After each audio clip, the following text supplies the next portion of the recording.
Que história é essa de que o Palmeiras pode trocar Abel Ferreira pelo Benfica na metade do ano? No vídeo de hoje do canal do Nicola, todos os detalhes sobre isso. Falo também que Sporting e Porto analisam, observam com atenção o treinador palmeirense. Bora te atualizar também sobre a busca do Corinthians em relação a um substituto para Silvinho.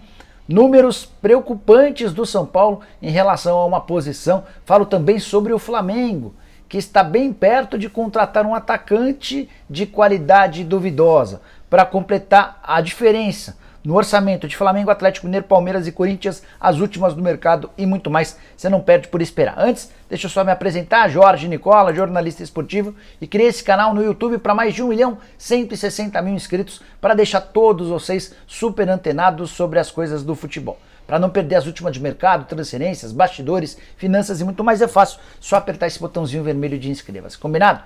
Sem muita enrolação, bora começar o vídeo contando que ele tem um oferecimento de 1xBet, casa de apostas esportivas, que preparou promoções bem legais para essa quarta-feira, dia de Champions League. Tem Inter de Milão e Liverpool de um lado, no outro confronto o RB Salzburg contra o Bayern de Munique.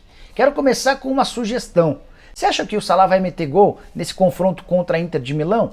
Pois saiba que na 1xBet você tem essa opção de imaginar e apostar se o Salah marca ou não. Se sair gol do egípcio, a sua aposta vai render R$ 2,40 para cada real apostado. Se você for na aposta de que o Salah não marca gol e isso de fato acontecer, R$ 1,57. Sempre lembrando que você consegue acessar a página da 1xBet clicando no link que eu vou deixar no comentário fixo. Não se esqueça de fazer seu cadastro e usar o cupom Nicola para ter 100% de bônus no valor do seu depósito, beleza? Bom, bora começar o giro de notícias contando que na noite dessa segunda-feira, ou melhor, terça-feira, o volante Hudson, ex-São Paulo e Fluminense, participou do programa do Nicola, entrevista bem legal, o cara com enorme consciência sobre futebol, fala super bem. E eu perguntei para ele a respeito do mercado, ele está desempregado nesse momento e no momento em que eu perguntei, especulei se ele já foi pretendido por Cruzeiro, Fortaleza e Bahia, até porque eram clubes que o pessoal do chat perguntava. O próprio Hudson confirmou que um desses três chegou a manter contato e existiram negociações. O Hudson está muito preocupado em fazer uma boa escolha, por isso ele não tem pressa para definir seu próximo clube. Seguindo com o giro de notícias, contar que o Atlético Mineiro venceu o Atlético na noite dessa terça-feira, de novo falei errado. Vitória por 1-0 com gol nos acréscimos em cobrança de pênalti, gol do Hulk, cobrança de pênalti que só existiu por conta da arbitragem. Não houve pênalti algum na marcação do árbitro em campo. E o Atlético Mineiro acabou sendo beneficiado contra o bom time do Atlético, que tem Roger, ex-atacante do Palmeiras, do São Paulo, do Sport, entre outros, como treinador. Bora falar agora sobre Mbappé. O francês decidiu a vitória do PSG em cima do Real Madrid por 1-0. Isso você já sabe. Mas o que eu queria contar é repercutir o pós-jogo. Há uma especulação muito grande de que o Mbappé vai trocar o PSG pelo Real Madrid na próxima temporada, ou seja, a partir da metade do ano. O contrato dele com o PSG está acabando. E foram perguntar para o Mbappé se ele não tinha pena nem do time onde ele pode jogar. O Mbappé respondeu da seguinte maneira, abre aspas: sei que jogo em um dos melhores times do mundo. Vou dar 100% nessa temporada e depois veremos. Não defini meu futuro, disse o Mbappé na zona mista.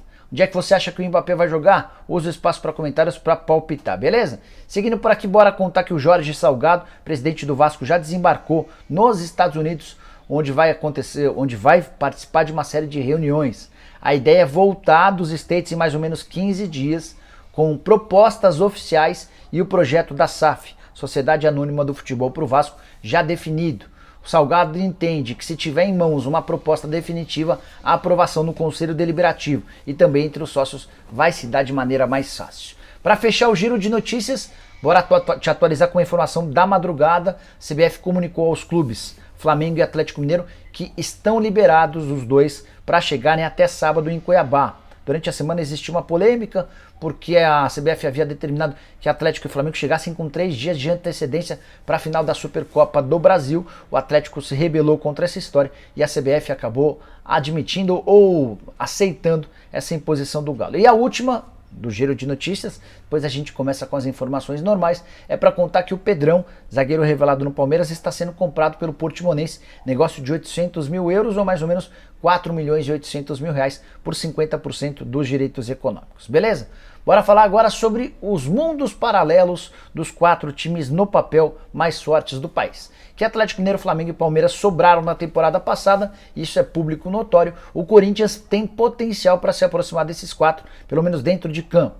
E aí o que eu fiz? Até baseado num estudo da Falcone, que é uma empresa de consultoria que tem ajudado o Corinthians, separei os números de orçamento de cada um dos clubes. Quanto esses 4 times imaginam que vão poder faturar na temporada de 2022? Esses números, inclusive, constam do orçamento, do planejamento orçamentário para a temporada, ou seja, são números oficiais. O clube que mais vai arrecadar no país, de acordo com esse orçamento, é o Flamengo, que estima-se capaz de faturar mais de R$1 bilhão somente em uma temporada. Vale lembrar que dessa cifra, 847 milhões são em receitas recorrentes, sem a necessidade de novas receitas. Queria contar que a segunda colocação é do Atlético Mineiro, com um número bem impressionante, 821 milhões de reais de faturamento. É bem provável que nessa cifra estejam incluídos valores da venda do shopping. O Atlético Mineiro discute internamente se vale a pena ou não vender 50% das ações de um shopping. Para completar, bora falar que o Palmeiras é o terceiro, com uma estimativa de faturamento de 625 milhões de reais. O Corinthians aparece só em quarto, com 598 milhões de reais, muito atrás, por exemplo, do Flamengo. O que o rubro-negro planeja faturar em um ano, o Corinthians precisaria levar quase 2 para ganhar. Até por isso, dentro do Parque São Jorge, no Corinthians, há uma busca forte por novas receitas, tudo para que o Corinthians possa se tornar mais competitivo.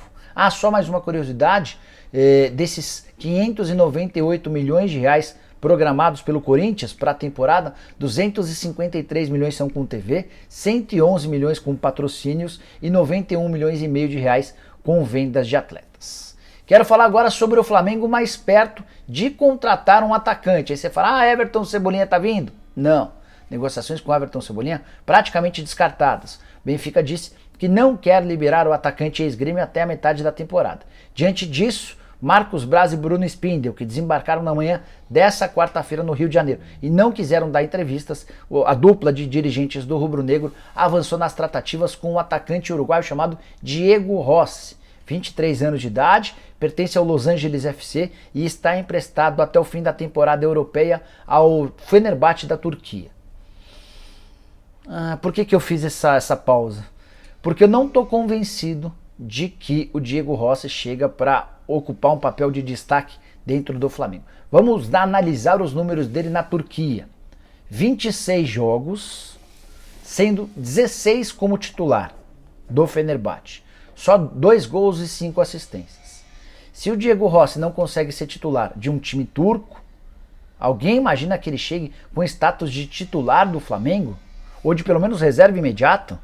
Enfim, você estava pensando em Everton Cebolinha, jogador que já foi da seleção brasileira, cara extremamente importante, que teria papel e potencial para ser titular e protagonista no Flamengo. O Diego Rossi não tem.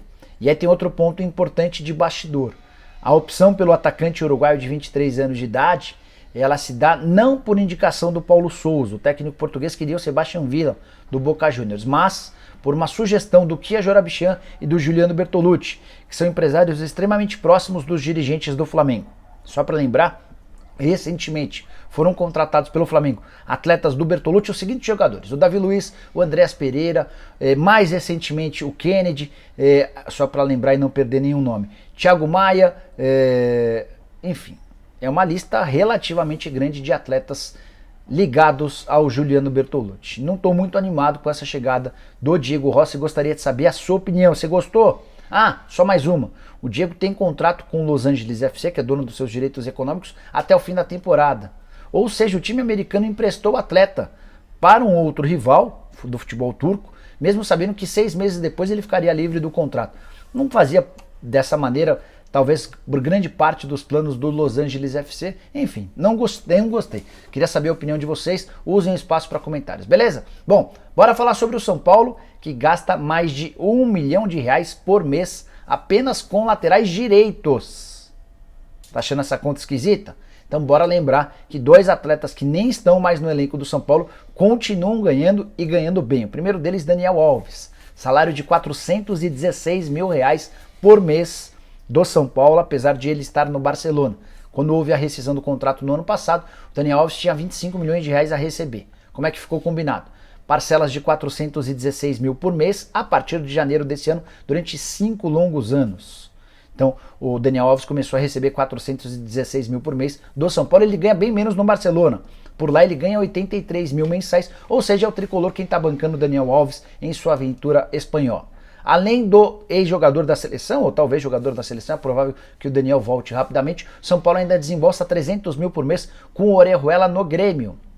É importante lembrar que o Orejuela ganha 500 mil mensais, o Grêmio pegou o jogador por empréstimo e disse que só tinha condição de pagar 200 mil. São Paulo então completa com outros 300 mil. Esse é o mesmo valor do salário do Rafinha contratado para essa temporada. Só nesses 3 jogadores que eu citei, Daniel Alves, Rafinha e Orejuela, a gente já tem 400 mais 300, 1 milhão e pouco mais de 1 milhão de reais. São Paulo ainda tem no seu elenco principal o Igor Vinícius e também um lateral chamado Moreira. Já contei sobre ele, é um lateral brasileiro com nacionalidade portuguesa, muito promissor. Dirigentes e membros da comissão técnica entendem que esse é o mais valioso de todos os atletas recém-promovidos da base. Soma toda essa galera e o valor mensal do São Paulo, somente com laterais direitos, gira na casa de 1 milhão e 100 mil reais por mês. Baita dinheiro, né? Pois bem, só para arrematar, já havia contado para vocês que o presidente Júlio Casares havia deixado bem claro que hoje as prioridades em relação a reforços são de um primeiro volante e de um zagueiro. Um atacante de lado de campo será contratado apenas em caso de oferta ou oportunidade de mercado. Quero falar agora sobre Abel Ferreira. Venho dizendo para vocês desde o fim do ano passado que ele não estenderia seu contrato no Palmeiras. A ideia do Verdão era tê-lo pelo menos até 2023 ou 2024. E o fato de a esposa e as filhas do Abel não virem ao Brasil o deixou completamente decidido em relação à não extensão do vínculo com o Palmeiras. Houve, inclusive, um aumento salarial, ele saiu de 800 mil mensais para 1 milhão de reais por mês, livres de impostos na virada do ano. De qualquer forma, o Abel segue muito propenso a deixar o Palmeiras no fim da temporada ou até antes, na metade do ano. E o maior risco para o Palmeiras hoje são os clubes portugueses. O jornalista português Pedro Almeida, inclusive, informou que o Benfica já fez uma proposta oficial ao Abel. Tentei confirmar com o staff do treinador e o que eu consegui apurar é que não houve uma proposta oficial, mas sim conversas iniciais, sondagens. E aí, você está a fim de vir? Você quer ganhar quanto? Como é que funciona o pagamento da multa rescisória? O Abel já passou todas essas referências e o Benfica ficou de fazer uma proposta nos próximos dias. A multa rescisória do Abel com o Palmeiras é de 2,5 milhões de euros. Mas talvez por conta de todos os ótimos serviços prestados, o Palmeiras possa fazer uma concessão e talvez nem cobrar essa multa. O Benfica não tem um técnico principal desde o final do ano passado, quando demitiu o Jorge Jesus. O Nelson Veríssimo é quem tem atuado como interino somente até o fim da temporada portuguesa, ou seja, até o mês de junho. Então o Abel seria o plano A, a primeira opção do Benfica. Já em relação a Sporting e Porto, os dois clubes têm treinadores que fazem bons trabalhos, o Sérgio Conceição no Porto, o Rubem Amorim no Sporting. Só que existem uma série de rumores de que o Rubem Amorim pode deixar o clube para dirigir até um gigante como o Manchester United, e o Sérgio Conceição, ao que parece, em fim de ciclo, está há bastante tempo no Porto. Então devem surgir boas alternativas para o Abel. Abel, que já recusou ofertas milionárias para trabalhar no mundo árabe, ele já deixou claro que só sai do Palmeiras para ir para um gigante de Portugal ou para trabalhar em uma das 5 principais ligas da Europa: Inglaterra, Itália, Espanha, Alemanha e França. Inglaterra, Itália, Espanha, Alemanha e França. Boa. Beleza? Só mais 2 sobre o Palmeiras. A Leila Pereira, patrocinadora e presidente do Palmeiras, estava fazendo imagens do treino de ontem e acabou entregando o provável Verdão para o confronto contra a Ferroviária. Deveremos ter um time reserva, com Everton no gol, Mike, Kusevich, Murilo e Jorge, Jailson, Patrick de Paulo e Atuesta, Gabriel Veron, Wesley e Rafael Navarro. As 2 últimas, o Vanderlan e o Giovani, foram inscritos no Paulistão, na lista B, e o Gabriel Menino, cheguei a contar para vocês num vídeo da tarde dessa terça-feira, que o Gabriel Menino pediu desculpa pela suposta curtida em uma postagem do Instagram do Chelsea comemorando o título, e apareceu lá uma curtida do Gabriel Menino. Isso pegou muito mal com torcedores. O Gabriel Menino se desculpou, afirmou que não foi ele o responsável pela curtida, disse que outras pessoas também têm acesso ao telefone dele. No vídeo dessa terça até falei em equipe de apoio, que poderia ter sido responsável por essa curtida. Retira essa parte de equipe de apoio, tá? O que o Gabriel Menino disse ao Palmeiras é que outras pessoas também têm acesso à conta dele. Não quis precisar quem seria essa pessoa que fez a curtida, mas assegurou que não foi ele. Bora falar agora sobre prioridades do Duílio Monteiro Alves na busca por um treinador. O Corinthians tem enfrentado enorme dificuldade no mercado. Já são 2 semanas sem técnico, desde a demissão do Silvinho. E não parece ter alguma coisa muito próxima de ser fechada. É que todas as primeiras tentativas do Corinthians não resultaram, não surtiram o efeito esperado. Jorge Jesus, Rui Vitória, Paulo Fonseca, Vojvoda, mais recentemente o Vitor Pereira, já dei todos os detalhes em relação ao ex-treinador do Fenerbahçe. O Vitor Pereira era muito bem cotado, o Corinthians adorou as conversas com ele, mas ele alegou, por conta de problemas com a sogra, a impossibilidade de se mudar para o Brasil. Até chegaram a especular nessa terça-feira que Rui Vitória e Paulo Fonseca voltaram à pauta do Timão. Informação que eu tenho é que logo que eles foram consultados já descartaram. O Rui Vitória alegou que não pode se mudar para o Brasil nesse momento por causa da filha, e o Paulo Fonseca pediu 6 milhões de euros por temporada. Luiz Castro, que ainda não fechou com o Botafogo, poderia ser uma alternativa. Entrei em contato com o empresário dele antes de gravar esse vídeo. O empresário disse que por enquanto o Luiz Castro é técnico do Aldoail, mas poderíamos ter novidades até o fim de semana. Botafogo e Corinthians tentando convencê-lo a deixar o Aldoail. Resta saber como é que fica a questão da multa rescisória com o clube do Catar, que é de 2 milhões de dólares. E aí, só para completar, o Duílio estabeleceu algumas prioridades, alguns objetivos na busca por um técnico. Ele gostaria muito que fosse um estrangeiro. Nos contatos que teve com treinadores de fora, ele ficou bem impressionado em relação à qualidade, metodologia, discurso, mas especificamente para comandar o Corinthians, ele está trabalhando com 2 exigências. Primeira, utilização de categorias de base. Não basta o técnico dizer que utiliza a base, o Duílio tem dado muita importância para alguém que tem o hábito de olhar para as categorias de base e buscar jogadores. Ele acha que isso é fundamental. O segundo ponto do Duílio é que esse novo treinador tenha contrato até o fim do mandato dele. O Duílio está vinculado ao Corinthians até dezembro do ano que vem, ou seja, um vínculo de quase 2 temporadas. E aí, quem se acha que vai pintar no Corinthians? Use o espaço para comentários para deixar a sua opinião. Curtiu o vídeo? Não esquece de deixar like, se inscrever no canal. A gente volta de tarde e um pouquinho mais à noite com o programa do Nicola, beleza? Abraço para todo mundo, tchau!